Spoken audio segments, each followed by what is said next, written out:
السلام علیکم ورحمۃ اللہ وبرکاتہ۔ ناظرین، آج بات کریں گے سورہ بقرہ کی آیت نمبر 11، 12 اور 13 کے تعلق سے۔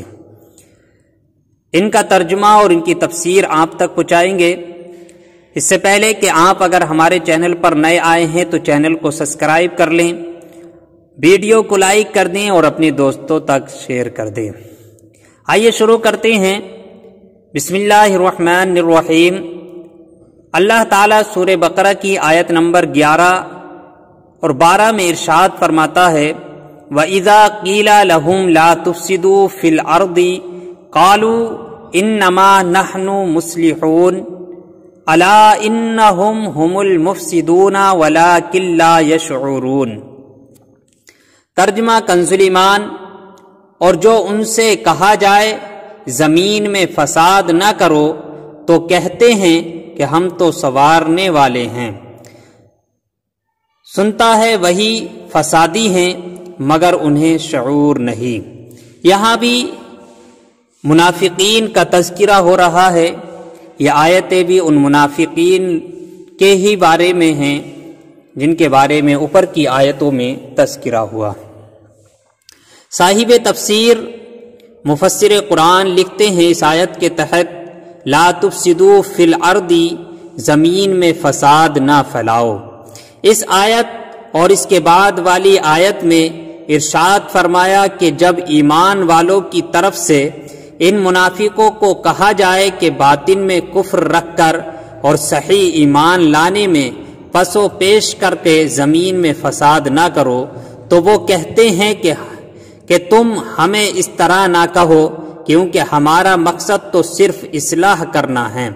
اے ایمان والو، تم جان لو کہ اپنی اسی روش پر قائم رہنے کی وجہ سے یہی لوگ فساد پھیلانے والے ہیں، مگر انہیں اس بات کا شعور نہیں کیونکہ ان میں وہ حس باقی نہ رہی، یعنی وہ حس ان میں باقی ہی نہ رہی جس سے یہ اپنی اس خرابی کو پہچان سکے۔ منافقوں کے طرز عمل سے یہ بھی واضح ہوا کہ عام فسادیوں سے بڑے فسادی وہ ہیں جو فساد پھیلائیں اور اسے اصلاح کا نام دیں، یعنی فساد بھی خود پھیلائیں اور یہ کہیں کہ ہم تو اصلاح کر رہے ہیں لوگوں کی، یہ سب سے بڑے فسادی ہوتے ہیں۔ ہمارے معاشرے میں ایسے لوگوں کی کمی نہیں ہے جو اصلاح کے نام پر فساد پھیلاتے پھرتے ہیں اور بدترین کاموں کو اچھے ناموں سے تعبیر کرتے ہیں۔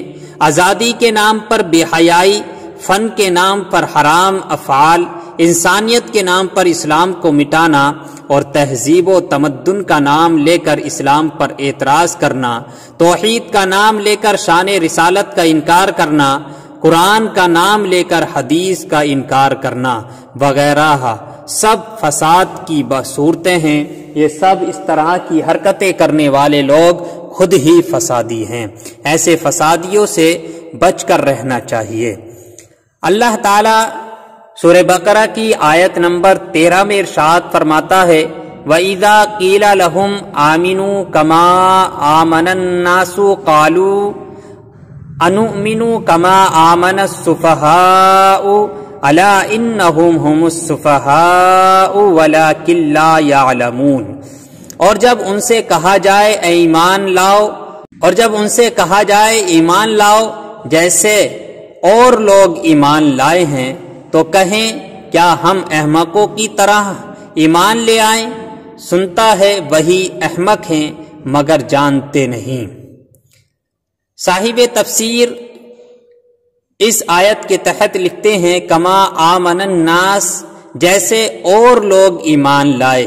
یہاں الناس سے صحابہ اکرام رضی اللہ تعالی عنہم اور ان کے بعد ان کے کامل اتباع کرنے والے مراد ہیں۔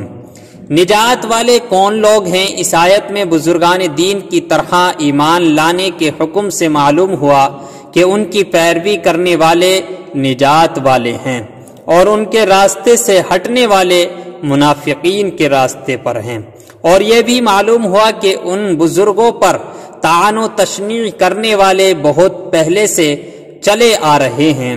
اس آیت کی روشنی میں صحابہ اور ائمہ اور بزرگان دین رحمت اللہ تعالی علیہم کے متعلق اپنا طرز عمل دیکھ کر ہر کوئی اپنا راستہ سمجھ سکتا ہے کہ صحابہ کے راستے پر ہے یا منافقین کے راستے پر ہے۔ نیز علماء اور صلحاء اور دیندار لوگوں کو چاہیے کہ وہ لوگوں کی بد زبانیوں سے بہت رنجیدہ نہ ہوں، بلکہ سمجھ لیں کہ یہ اہل باطن کا قدیم دستور ہے، یعنی پرانا طریقہ ہے۔ نیز دینداروں کو بے وقوفوں یا دقیانوسی خیالات والے کہنے والے خود بے وقوف لوگ ہوتے ہیں۔ صحابہ اکرام کی بارگاہ الہی میں مقبولیت، اس آیت سے یہ بھی معلوم ہوا کہ تاجدار رسالت صلی اللہ علیہ وسلم کے صحابہ اکرام رضی اللہ تعالی عنہم اللہ تعالی کی بارگاہ کے ایسے مقبول بندے ہیں کہ ان کی گستاخی کرنے والوں کو اللہ تعالی نے خود جواب دیا ہے۔ صحابہ اکرام رضی اللہ تعالی عنہم کے بارے میں حضرت ابو سعید خدری رضی اللہ تعالی عنہ سے روایت ہے، حضور پر نور صلی اللہ علیہ وسلم نے ارشاد فرمایا، میرے صحابہ رضی اللہ تعالی عنہم کو گالی گلوچ نہ کرو، ان کا مقام یہ ہے کہ اگر تم میں سے کوئی احد پہاڑ کے برابر سونا اللہ تعالی کی راہ میں خرچ کرے تو اس کا ثواب میرے کسی صحابی رضی اللہ تعالی عنہم کے ایک مد یعنی ایک چھوٹی سی مقدار بلکہ آدھا مد خرچ کرنے کے برابر بھی نہیں ہو سکتا۔ اور اللہ تعالیٰ کے اولیاء کے بارے میں حضرت ابو ہریرہ رضی اللہ تعالی عنہ سے روایت ہے کہ حضور اقدس صلی اللہ علیہ وسلم فرماتے ہیں کہ اللہ تعالیٰ نے فرمایا، جو میرے کسی ولی سے دشمنی کرے اس سے میں نے لڑائی کا اعلان دے دیا۔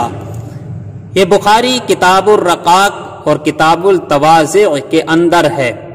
اس سے ان لوگوں کو نصیحت حاصل کرنی چاہیے جو صحابہ اکرام رضی اللہ تعالی عنہم کی بے ادبی اور گستاخی کرتے ہیں اور اللہ تعالیٰ کے اولیاء کے بارے میں غلط عقائد اور نظریات رکھتے ہیں۔ اللہ تعالیٰ ہم سب کو صحابہ اکرام اور اولیاء اکرام سے محبت کرنے کی توفیق عطا فرمائے اور ان کے نقش قدم پر چلنے کی توفیق عطا فرمائے، آمین۔